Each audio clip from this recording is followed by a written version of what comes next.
মৃত্যুর ঘটনা সেই খবরও কিন্তু সামনে আসছে। অর্থাৎ খোলা তারে মরণ ফাঁদ হাওড়াতে, সেখানে হাওড়ার মালি পাঁচঘড়ায় বাড়ির সামনে জমা জলে পা দিতে বিদ্যুৎ স্পৃষ্ট হয়ে মৃত্যু হলো এক ছাত্রীর। পুরোপুরি সীমানে একাধিক অভিযোগ বাসিন্দাদের। কবে হুঁশ ফিরবে প্রশাসনের, উঠছে প্রশ্ন। দেখুন একবার সেই ছবি আপনাদের সামনে তুলে ধরছি। হাওড়াতে সেখানে জমা জলে মৃত্যু ফাঁদ। রূপকি, যে ছবিটা আমরা দেখাচ্ছি হাওড়ার ভয়ঙ্কর ছবি, মর্মান্তিক একটা ঘটনার সাক্ষী থেকেছে গতকাল গোটা রাজ্যবাসী। কিন্তু প্রশ্ন হলো হুঁশটা কবে ফিরবে প্রশাসনের? একদমই তাই মধুকল্পিতা, গতকাল হাওড়ার তাঁতিপাড়ায় যে ছবি আমরা দেখেছি সত্যিই তা অত্যন্ত ভয়াবহ। তার কারণ হাঁটু সমান জল রয়েছে সেখানে এবং বাড়িতে পর্যন্ত জল ঢুকে গিয়েছে। যে ইলেকট্রিকের তার, মিটার বক্স, তার সঙ্গে জলস্তরের ডিস্টেন্স অত্যন্ত কম। অত্যন্ত আশঙ্কাজনক পরিস্থিতি সেখানে, অস্বাস্থ্যকর পরিবেশ সেখানে। আমাদের প্রতিনিধি ঐন্দ্রিলা আজও সেখানে রয়েছে। আমি সরাসরি ঐন্দ্রিলার কাছে চলে যাবো। ঐন্দ্রিলা, ঠিক কি ছবি রয়েছে? কারণ গতকাল যখন আমি গিয়েছিলাম সেখানে কিন্তু বারবার তারা পুরসভার বিরুদ্ধে একাধিক অভিযোগ করছিলেন। আজ কি ছবি রয়েছে, কি বলছেন বাসিন্দারা?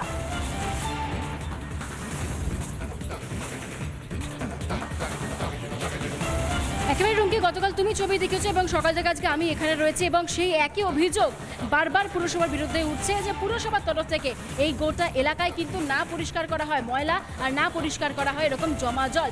নিকাশি ব্যবস্থা নিয়ে এখানে ভুরি ভুরি অভিযোগ রয়েছে। তোমাকে একটু অবস্থাটা দেখাই। সকাল সকাল তারা কাজে যাচ্ছেন, সকালবেলা কাজে যাচ্ছেন এবং এই একই ছবি। আমি একটু তাদের কাছে যাই। দাদা, এই এলাকাতে থাকেন, কীরকম পরিস্থিতি থাকে গোটা বছরে? এলাকায় পরিস্থিতি বলতে সবসময় জলটা তো একদম নর্মাল ব্যাপার। বর্ষাকালেই যে জল জমে তা তো নয়, শীতকালেও জল জমছে, গরমকালে মানে ড্রেনে যদি ড্রেন থেকে সবসময় জল উঠে আসে। সবসময় জল জমাটা বর্ষাকালের ওপর ভিত্তি করে নয়। সব অবস্থা কি? নিকাশি ব্যবস্থা অত্যন্ত নিম্নমানের। আমি যারা স্থানীয় রয়েছেন তাদের বক্তব্য যেমন শুনলাম, এবার তোমাকে বেশ কয়েকটা ছবি দেখাই রুমকি, তাহলে বুঝতে পারবে। মধুকল্পিতা, তুমিও দেখতে পাচ্ছ এই মুহূর্তে। দেখো, এই সাইডে রয়েছে ড্রেন এবং এই ড্রেন কিন্তু উপচে গিয়েছে, রাস্তার জলের সাথে মিশে গিয়েছে। একটু ছবিটা কার্যত স্পষ্ট হবে যদি তোমাকে দেখাই। এবং গতকালের যে ছবিটা তুমি তুলে ধরেছিলে রুমকি, এবং সেই সঙ্গে আমি একটু গোটা ছবিটা দেখাই। আমার ভিডিও জার্নালিস্টকে দেখাতে বলছি, রাজশেখরকে, সোজা একদম ছবি দেখাও। সোজা ছবি দেখানোর সঙ্গে সঙ্গে বোঝা যাচ্ছে যে এখনো পর্যন্ত সেই জলমগ্ন পরিস্থিতি। আমি একটা ছবি দেখানোর চেষ্টা করব। এই যে সবুজ রঙের যে শাটার দেখতে পাচ্ছি আমরা, গতকাল কিন্তু এইখান থেকেই অভিযোগ উঠে এসেছিল যে ঠিক এখান থেকে দুই বোন যাচ্ছিলেন, দুই বোন যাওয়ার সময় কিন্তু বিদ্যুৎ স্পৃষ্ট হয়ে মারা যায়। এবং আমি একটু দেখানোর চেষ্টা করি।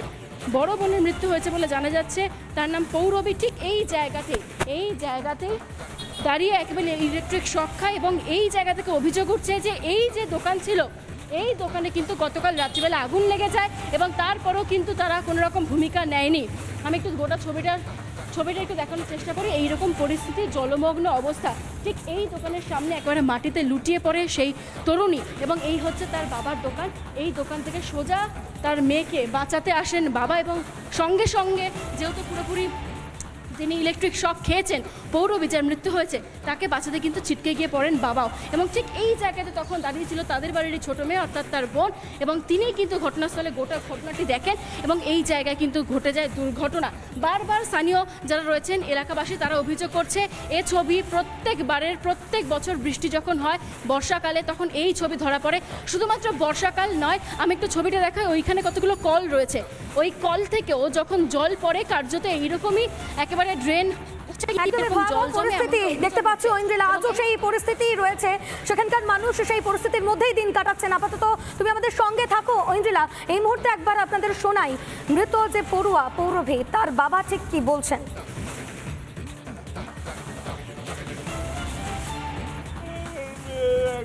চোখে ভাসছে জায়গাটা। আমি ওই দোকানে বসে মেয়ের স্মৃতি ওখানে দেখবো।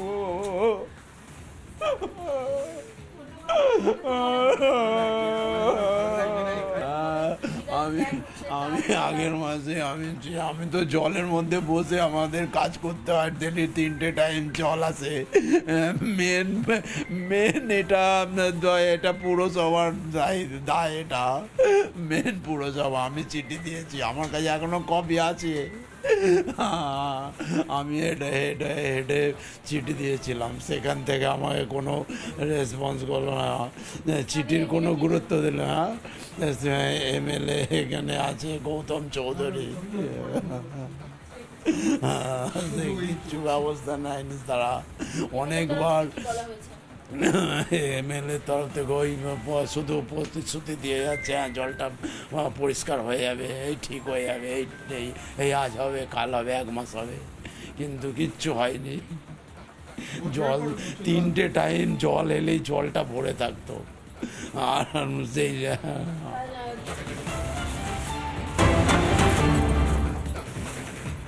আর এবারে আমরা নজর রাখবো বাঁকুড়ার দিকে। বাঁকুড়াতে সেখানে জলের তোড়ে ভেঙে গেল সেতু, যার জেরে যারা স্থানীয় বাসিন্দারা রয়েছেন তারা রীতিমতো ক্ষুব্ধ হয়ে গেছেন। কেননা মাত্র 1 বছর আগে সংস্কার হয়েছিল, সংস্কার করার 1 বছরের মধ্যে জলের তোড়ে ভেঙে গেল সেতু।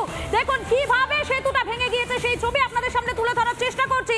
এই সেতু ভেঙে যাওয়ার ফলে কিন্তু যারা স্থানীয় বাসিন্দারা রয়েছেন, যারা এলাকার বাসিন্দারা রয়েছেন, তারা রীতিমতো ক্ষুব্ধ। দেখুন একবার ছবিটা, আরো একবার দেখাচ্ছি আপনাদেরকে কিভাবে জলের তোড়ে বাঁকুড়াতে সেখানে সেতু ভেঙে বিপর্যয়, সেই ছবি আপনাদের সামনে তুলে ধরার চেষ্টা করছি। যারা স্থানীয় বাসিন্দারা রয়েছেন তারা বলছেন মাত্র 1 বছর আগে এই সেতু সংস্কার করা হয়, সেই 1 বছর যেতে না যেতে, 1 বছর পার হতে না হতে বিপর্যয়। সেই ছবি দেখুন।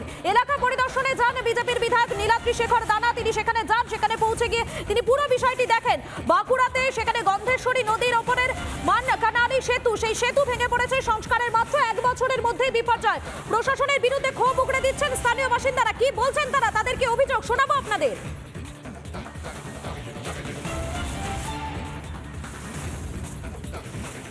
ব্যাপার হচ্ছে যে গুরুত্বপূর্ণ ব্রিজ বলতে মানে সবচেয়ে গুরুত্বপূর্ণ যেটা আমাদের এসে পাশাপাশি যে গ্রামগুলো আছে মিনিমাম অন্তত 1 লাখ লোক যাতায়াত করে এটাতে। তো এই জিনিসটা যে প্রতিবার এরকম তো ঘটনা ঘটেই চলেছে, এটা 1 বছর হয়নি এখনো। 1 বছরের মধ্যে এই যে ঘটনা ঘটেছে, যেসব কন্ট্রাক্টর দিয়ে কাজ করিয়েছে সমস্ত মাল মেটেরিয়ালস ভালো নেই। আপনারা এসে দেখতে পাবেন যে থিকনেস যেটা ছিল, যেটা ঢালাই করার থিকনেস দেখিয়েছে 4 ইঞ্চি দেখিয়েছে, এখানে আসলে 2 ইঞ্চি কি 3 ইঞ্চি ঢালাই হয়েছে। অটোমেটিক বসে যাবে, ভতান ঠিক নেই, ভর্তি হয়নি। যা করেছে আমাদের তো কার কিছু বল না, আমরা বলতে গেলে সে কথাও কেউ শুনেনি। বারগার ব্রিজ নিয়ে তো আমরা দীর্ঘদিন ধরে আন্দোলন করে চলেছি। প্রতিবার বর্ষা আসে, প্রতিবার বর্ষাতে আমি বাইট দিই, প্রতিবারই সে নিয়ে টুকটাক কাজ হয়, কিন্তু যেটা দীর্ঘমেয়াদী পরিকল্পনা সেরকম কিছু হচ্ছে না। বারবার মানকানালি অঞ্চল, ভক্তাবাদ অঞ্চল, তার পাশে যে কাঞ্চনপুর বলতে এই যে অঞ্চলগুলো রয়েছে, সেই সমস্ত মানুষ প্রায় 1.5 লক্ষ মানুষের এই ব্রিজ দিয়ে যাতায়াত। আজকে সবাই দুর্ভোগের শিকার। এলাকা পরিদর্শনে যান বিজেপি বিধায়ক নীলাদ্রি শেখর দানা, সেখানে গিয়ে তিনি ঠিক কি জানাচ্ছেন তার কি বক্তব্য একবার শোনাই আপনাদের।